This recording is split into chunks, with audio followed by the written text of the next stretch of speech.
Mesdames, Messieurs, bonjour et merci de nous rejoindre pour ce point de l'actualité. Le passage des candidats à la prochaine présidentielle dans les organes de presse dans le cadre de la campagne électorale est désormais connu. La Haute Autorité de l'audiovisuel et de la communication a procédé ce lundi au tirage au sort. Présentation du bulletin unique de la présidentielle d'avril 2021. La Sénat a rendu public le spécimen ce lundi 22 mars 2021 en présence des candidats ou leurs représentants. Et puis au Yémen, les rebelles houthis refusent d'accepter un cessez-le-feu proposé par l'Arabie Saoudite. Depuis plus de 6 ans, les combats perdurent dans la région.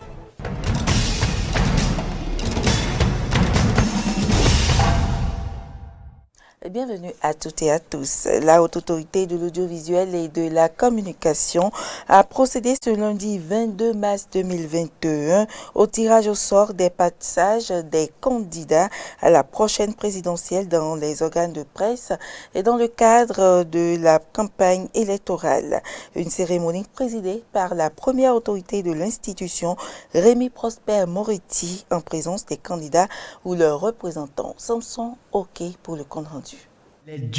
Les duos candidats à la présidentielle du 11 avril prochain sont désormais fixés sur leur ordre de passage dans les organes de presse retenus dans le cadre de la campagne médiatique. C'est à travers une cérémonie de tirage au sort de l'ordre de passage des émissions Parole aux candidats et Moi président. C'est une initiative de la Haute Autorité de l'audiovisuel et de la communication HAC. À l'entame de la cérémonie, le président de cette institution, Rémi Prosper Moretti, a rappelé les dispositions légales qui exigent la tenue du présent événement. Nous avons pris notre décision de réglementation de la campagne médiatique. Dans cette décision, l'article 9 dit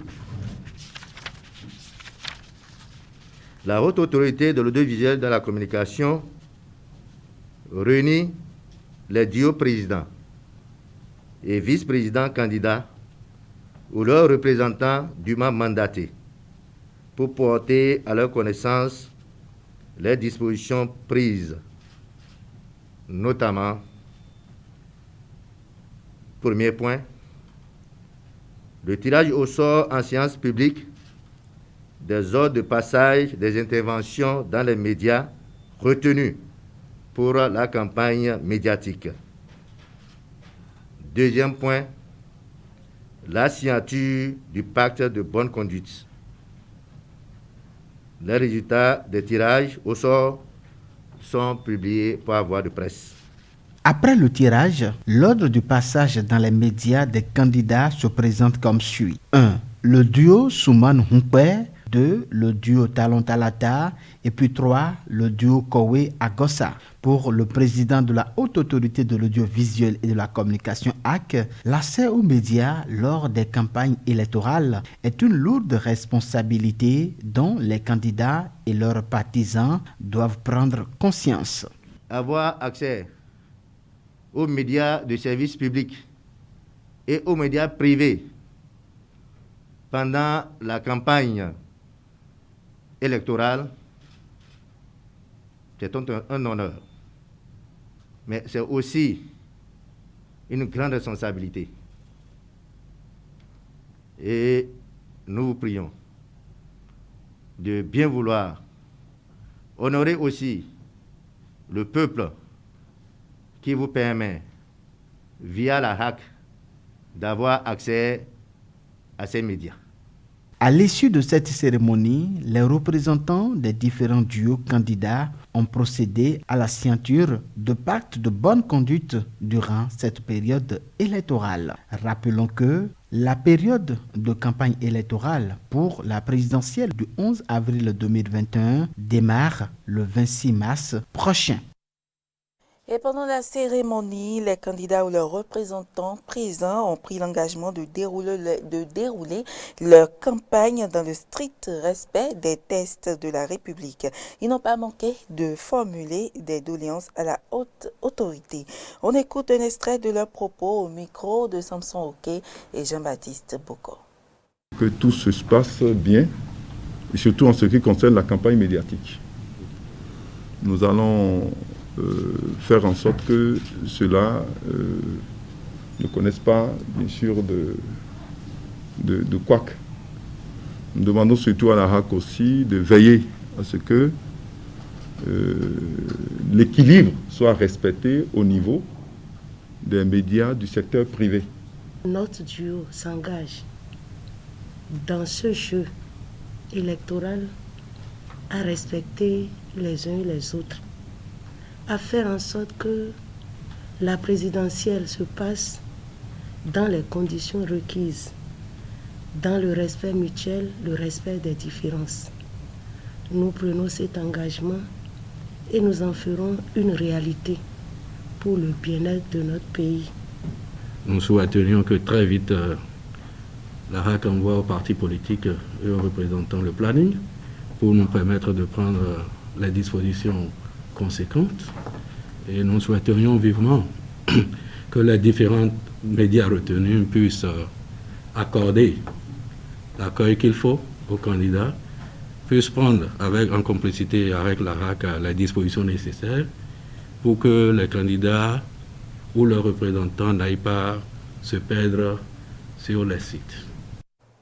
Et l'institution chargée d'organiser cette élection présidentielle, la Sénat, a rendu public le bulletin unique de la présidentielle d'avril 2021.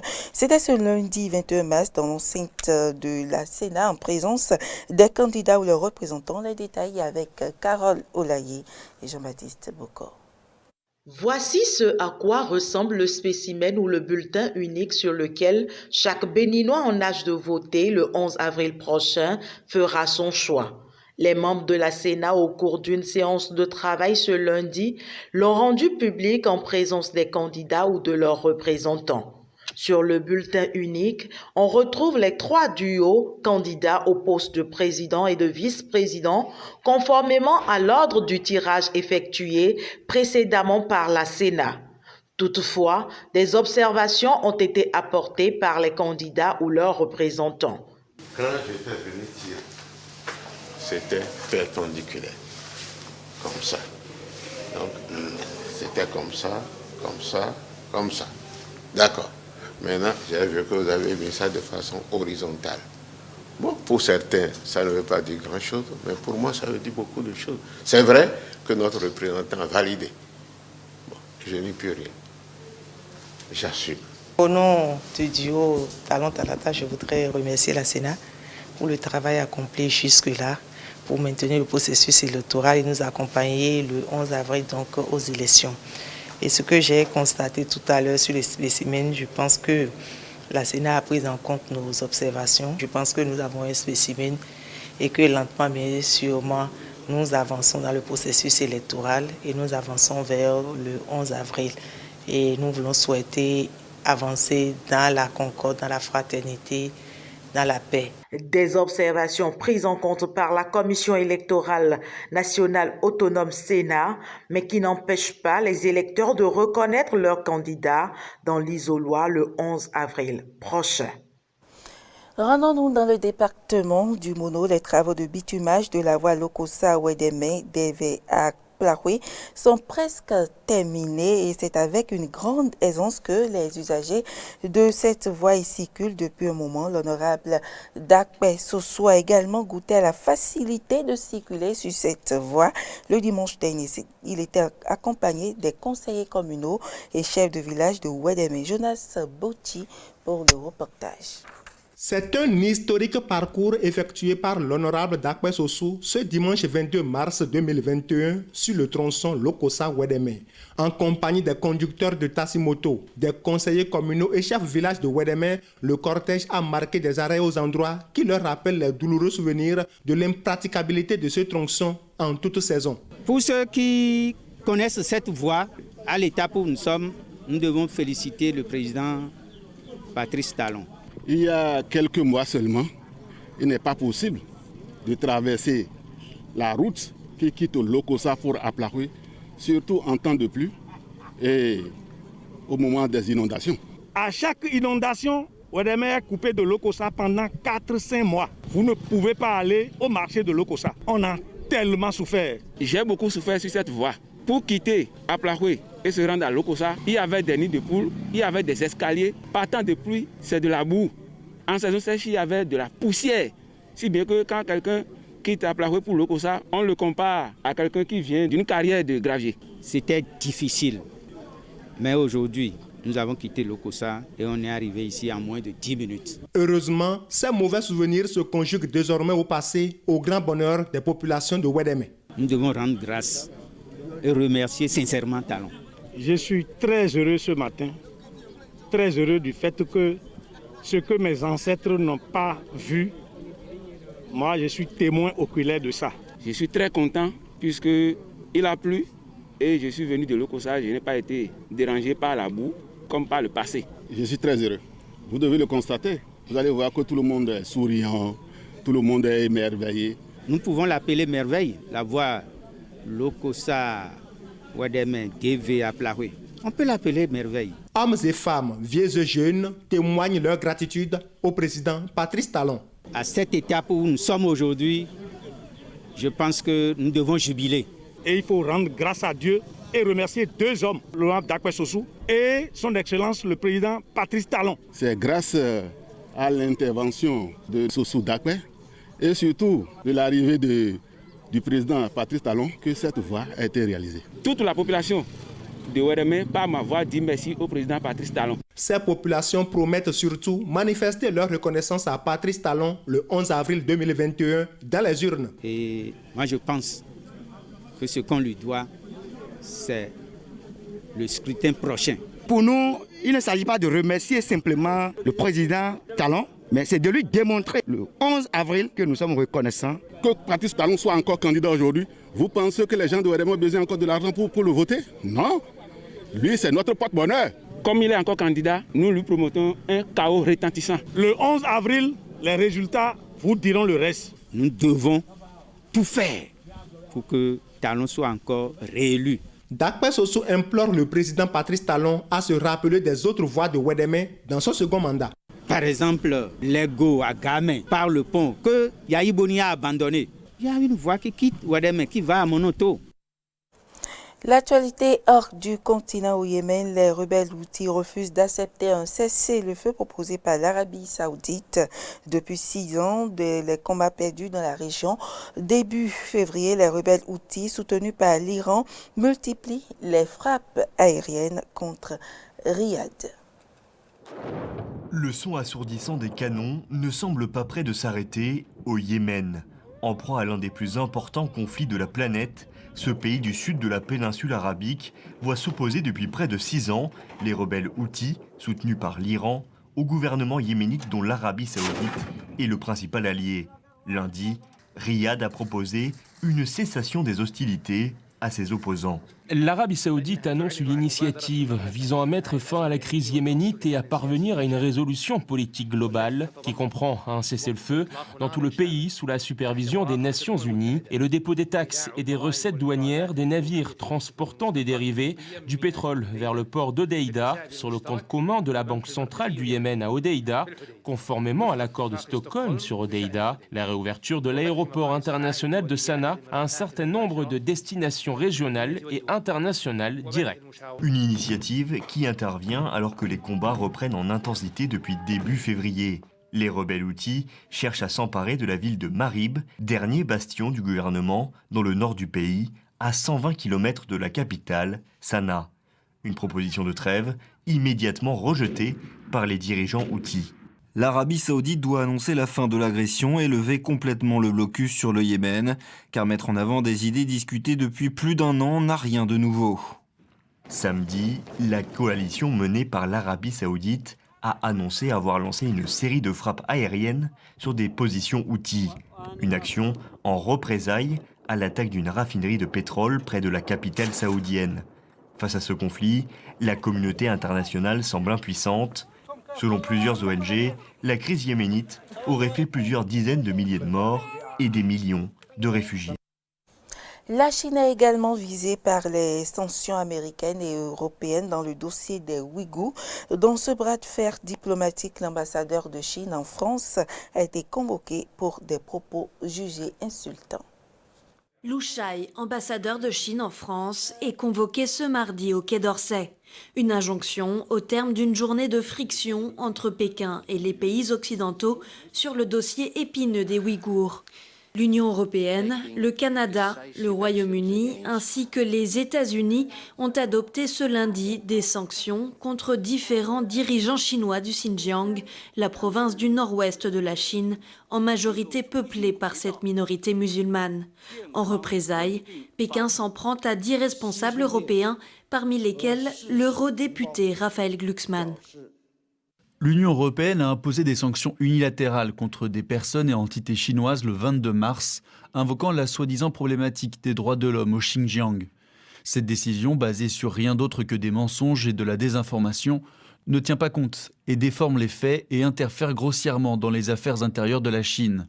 La partie chinoise décide de sanctionner ces 10 personnes et 4 entités de l'Union européenne qui portent gravement atteinte à la souveraineté et aux intérêts de la Chine et répandent de manière malveillante des mensonges et de la désinformation. Entre la France et la Chine, la confrontation diplomatique est montée d'un cran dès vendredi, en cause des propos jugés inadmissibles tenus la veille par l'ambassadeur à l'égard d'un chercheur français, jugé trop critique envers Pékin sur le dossier taïwanais. Face à ces insultes, des experts en géopolitique ainsi que des parlementaires ont pris la défense du chercheur, amenant le ministre français des Affaires étrangères à réagir, toujours sur Twitter. Dans nos relations avec la Chine, il n'y a pas de place pour les insultes et les tentatives d'intimidation contre les élus de la République et des chercheurs. Nous défendons ceux qui incarnent la liberté d'expression et la démocratie, toujours et partout. L'ambassade de Chine en France est coutumière de ces piques à l'encontre des détracteurs de Pékin. Lu Shai avait déjà été convoqué par le ministère des Affaires étrangères en avril 2020 après des écrits jugés déplacés. Le message de la Chine en France désormais est clair. L'époque où la Chine encaissait sans riposter est bel et bien révolue.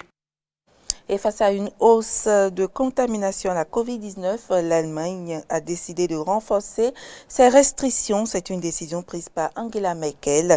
Pendant la période de Pâques du 1er au 5 avril, le pays sera confiné avec les commerces fermés et les offices religieux annulés. L'Allemagne sous cloche pour Pâques. Une annonce qui sonne comme un mauvais jeu de mots, mais c'est la mesure prise par la chancelière après 12 heures d'âpres négociations avec les Länders ce mardi. Nous sommes juste avant Pâques et la question est de savoir si nous pouvons transformer ces jours de Pâques en une période de calme. C'est pourquoi nous avons longuement discuté de la manière dont nous pouvons contribuer à atténuer cette troisième vague, dans laquelle nous nous trouvons actuellement et que nous ne parviendrons pas à écraser complètement. C'est la raison pour laquelle le 1er avril, le jeudi saint et le 3 avril sont déclarés pour une fois seulement jours fériés avec une interdiction de contact élargie, ainsi qu'une interdiction de rassemblement. Avec toutes ces mesures, cela offre du 1er au 5 avril pas mal de repos sur la période de Pâques. Une nouvelle pandémie plus létale et plus infectieuse selon les mots de la chancelière, avec un taux d'incidence qui atteignait lundi 107,3 cas pour 100 000 personnes, avec plus de 7 500 nouveaux cas et 50 décès. Des chiffres en constante hausse ces dernières semaines, notamment en raison des nouveaux variants. Une situation difficilement tolérée par les Allemands, notamment les professionnels du tourisme qui ont exprimé leur ras-le-bol lors d'une manifestation. Imaginez seulement que pendant 2 ans, vous devez vivre sans revenu. Que ce soit en tant qu'individu, en tant qu'employé ou bien moi-même en tant que propriétaire, ce n'est pas possible, ce n'est plus une vie. C'est pour ça qu'il faut réfléchir à de nouvelles alternatives en coopération. Nous ne sommes pas des adversaires du gouvernement fédéral et de l'industrie du voyage. 20 de nos hôtels sont actuellement ouverts seulement. 20 avec des réservations qui suffisent tout juste à couvrir le salaire du personnel et les coûts fixes. Et ça ne peut pas durer éternellement. Nous avons besoin d'annonces et de directives claires de la part des politiques, et ce au niveau européen et pas seulement en Allemagne. Mais pour le gouvernement, pas question de faire marche arrière. Appliquées depuis fin 2020, les restrictions comme les limitations de participation à des réunions privées, la fermeture des magasins dits non essentiels et la clôture des lieux de culture et de loisirs sont prolongées au moins jusqu'au 18 avril. L'hypothèse de couvre-feu locaux a de son côté été écartée, tout comme la fermeture des établissements scolaires. Mesdames, Messieurs, ce sera tout pour cette édition. Merci pour l'attention et à demain.